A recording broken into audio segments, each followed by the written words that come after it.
Justine Davoine a publié son premier roman, Fuis-moi, je te suis, en auto-édition et était il y a quelques jours dans une librairie de La Flèche. Justine Davoine, bonjour. Bonjour. Vous êtes originaire de La Flèche. Oui, je suis née à La Flèche. Votre passion pour l'écriture date de toujours, comme on dit? Alors, ça date de toujours, sauf que j'ai jamais pris le temps de m'y mettre et j'ai commencé en janvier 2009 en mettant devant mon ordinateur en me disant allez, balance-toi. Avant votre roman, vous avez publié d'autres livres? Alors, un recueil de nouvelles qui est sorti en février 2010 avec 5 nouvelles dedans qui parlent un peu des péripéties de la vie de couple d'une trentenaire. Et donc, c'est un recueil dont le profit de la vente était reversé à une association pour Haïti. L'association existe à La Flèche? Alors, je sais plus exactement où elle est basée. Elle est basée en Sarthe. Il y a un des membres qui est à La Flèche. Elle s'appelle Solidarité et Fraternité pour les enfants d'Haïti. Votre roman s'intitule Fuis-moi, je te suis. Vous pouvez nous décrire l'histoire? Alors, l'histoire, c'est une jeune femme de presque 30 ans qui rencontre un homme de 20 ans, son aîné. Et donc, bon, elle va être folle amoureuse de lui. Mais c'est pas vraiment sur l'histoire d'amour. En fait, c'est surtout sur le fait qu'elle est très jalouse et très possessive. Donc, elle est insupportable avec lui, comme avec tout le monde d'ailleurs, et elle lui mène la vie dure, quelles que soient les circonstances en fait. Elle est, en fait, c'est beaucoup axé sur le côté infect de cette personne-là. Donc il y a des moments drôles, c'est pas tout n'est pas drôle, mais il y a des moments drôles quand même, quoi. Tellement elle est infecte. C'est une personne que vous avez rencontrée ou Alors j'avais une amie qui avait quelqu'un dans sa vie de 20 ans, son aîné, qui était un peu comme ça.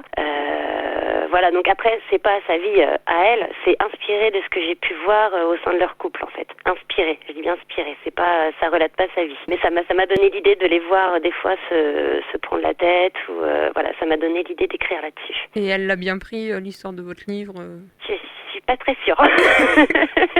Je sais pas trop. Non, honnêtement, je sais pas. Elle sait que c'est inspiré d'elle. Après, le problème, c'est que les gens pensent que quand on écrit, tout est 100% vrai ou 100% nous. Alors que non, en fait, moi, je m'inspire de beaucoup de choses autour de moi, mais je raconte pas la vie des gens. Donc, dans le recueil de nouvelles, c'est pareil. C'était inspiré de ma vie, de ce que je pouvais voir, mais c'était pas moi à 100%. Donc là, c'est pareil. C'est pas elle à 100%, c'est encore moins moi. Mais c'est inspiré de faits réels, oui. L'auto-édition est un choix ou Alors ce manuscrit, je l'ai envoyé dans 2 maisons d'édition. J'ai pas attendu leur réponse pour le faire imprimer en auto-édition parce que comme c'est un premier roman, je trouvais que c'était pas forcément bien abouti.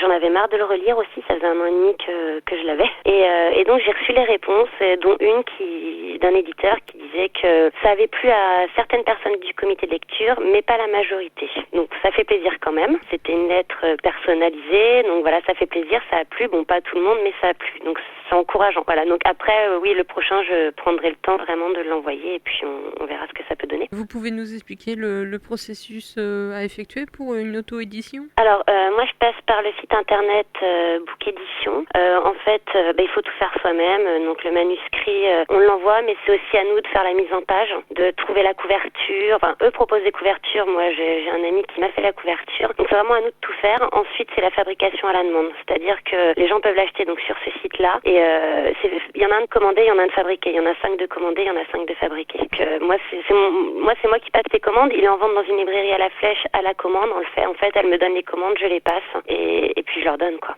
Si des personnes veulent acheter votre roman, donc ils doivent soit aller à la librairie, soit vous contacter.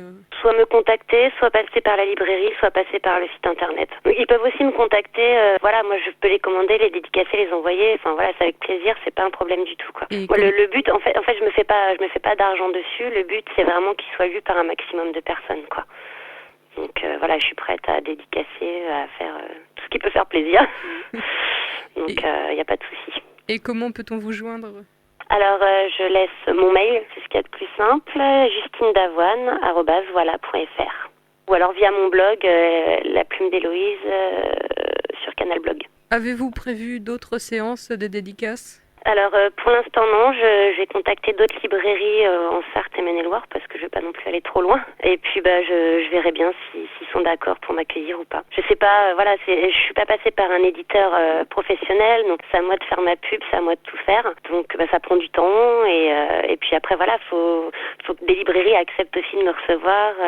Elles peuvent pas prendre grand chose sur mon livre, donc c'est vraiment minime ce qu'elles peuvent gagner dessus. Donc après voilà, c'est plus un coup de main qu'elles me donnent qu'autre chose quoi. Merci Merci Justine Davoine. Nous évoquions ensemble votre roman « Fuis-moi, je te suis ». Vous l'auto-éditez. Vous pouvez également, chers auditeurs, aller sur le blog de notre auteur http://laplumedeloise.canalblog.com ou la joindre grâce à son adresse mail justinedavoine@voilà.fr.